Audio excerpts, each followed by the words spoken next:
Business Minister Nadhim Zahawi joins us now. Good morning to you.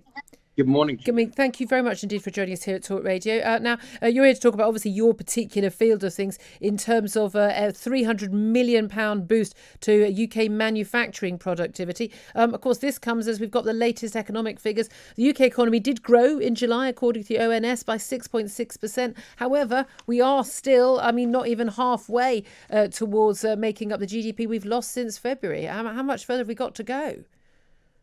You're right, Julia. The figures are encouraging for July, 6.6% growth in GDP, but we've still got a way to go. I'm the Business and Industry Minister, so I pretty much cover every sector from steel, which is one of our foundation industries, to auto and aero, to life sciences, and of course the professional business services. Today's announcement is around manufacturing. We are still the 9th largest manufacturer in the world.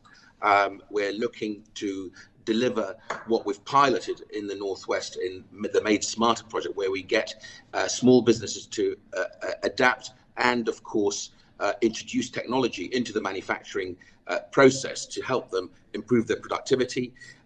300 million you mentioned, 147 million of government funding, and then matched by the business and the private sector, 50 million of which straight away, with 30 small businesses, 29 larger businesses and universities to work together in the food processing and food manufacturing and auto and aero. So a really encouraging, an important announcement of the Made Smarter project. So companies from Solihull to Flintshire will take advantage of this, and I'm very, very pleased that we've taken the pilot and learned the lessons, and now we're further scaling it up. There'll be lots of people, though, say, look, government getting involved in private businesses who could be left to their own devices and get on with things themselves, at the same time as the government is saying, at the end of October, the furlough scheme ends. Lots of industries which just haven't been able to, because of the lockdown, get back up and running, and because of the social distancing rules, being able to get back into even remotely trying to even break even, let alone making a profit, and they're going to lose all their funding. Wouldn't a lot of this funding be better placed trying to maintain some of those jobs?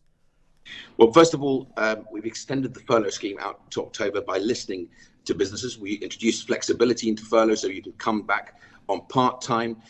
People who are furloughed now is about 12%, where it was about 25% at the beginning of the pandemic. And of course, we're looking at other help for business and specifically to different sectors. You saw the VAT cut to 5% for the hospitality sector, the Eat Out to Help Out. And of course, you look at the aero and aviation sector. We put £8.5 billion of help through the Bank of England scheme and bringing forward some of the research and development funding that we support businesses. But this is important because Made Smarter, we piloted, we could see that we can, by introducing technology into manufacturing, we can really lift productivity. And we think that we can improve productivity by about 30%, making this investment. And I think it's the right thing to do both, because ultimately, as we come through this pandemic, as we get through the recovery, you want to be investing in making sure that manufacturing continues to do well. And of course, the professional business sector to do well as well. But we look at all of our interventions. Look, the furlough is at 35 billion at the moment. The bounce back scheme is 35 billion. 8.5 billion has gone to people who are self-employed. 11 billion through the local government grants to small businesses. So our putting our arms around the economy, I think, has been certainly the right thing to do and perceived around the world as the best of breed. Well, no, hold on a minute. Germany and France going far, far further. Germany's furlough scheme is going to go properly all the way to 2022. But let's talk more specifically about, the government giving with one hand and taking away with the other. So we had Eat Out to Help Out in August, massively successful, getting people out of their homes, people being encouraged back to their workplaces. Although I have to say, government departments not doing too well on that front, getting their own staff back into work. And the Queen will be back in London working before a lot of Whitehall staff, apparently. Getting children back to school. All of this work being totally undone then by now this rule of 6, people being limited to 6 people. It's going to kill off a lot of the pub and restaurant trade. It's going to have a massive impact on people. Talk of even of a nationwide curfew being discussed from 10 p.m.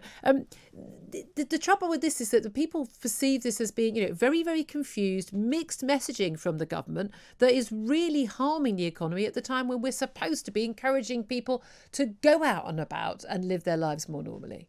Well, the greatest harm to the economy, Julia, you will know, is if we lose control of this virus and have a national lockdown, which is what we are absolutely looking to avoid. The reason for not just the rule of 6, which will be introduced on Monday, but also the hands, face and space message, which I want to just repeat to your listeners, is equally important to keep control of the virus. All the evidence suggests that the virus is at its most prevalent is in social interactions, in the home or in the pub, in large numbers.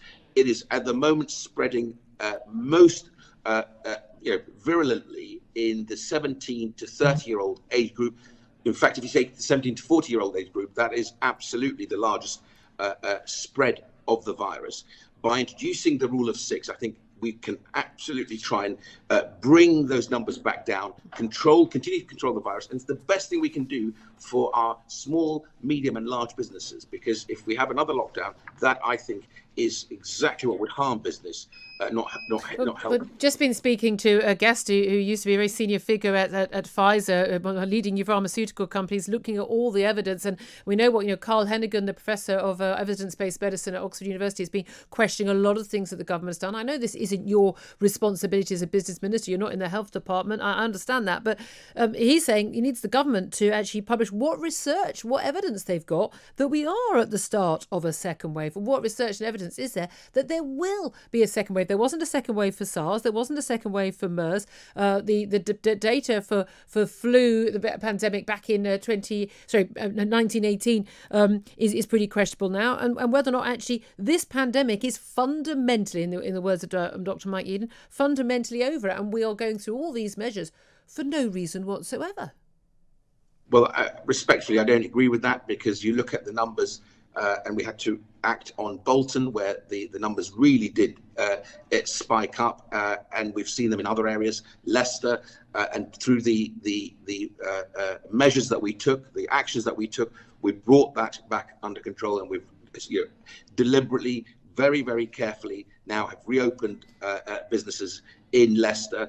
We hope to do the same in other parts of the country as well. Because I'm the business and industry minister, and it goes completely against the grain and the DNA of a Conservative government to curtail people's liberties. I think it's the right thing to do, following the evidence from the scientists. The virus absolutely spreads most virulently through social interaction, and this measure reluctantly is the right one to take to control it. If you look at Spain or France, where the spike has already gone well ahead of where we are at, I think it's only right that we make this decision. And as of Monday, it's the rule of 6. Plus, don't forget, make sure hands, face and space are things that you do every day automatically. Wash your hands, cover your face in small confined spaces, and make sure you allow the space between you and Nadhim Zahawi. We're going to have some space now to get to the news. Business Minister Nadhim Zahawi, thank you very much indeed for joining us. Appreciate that.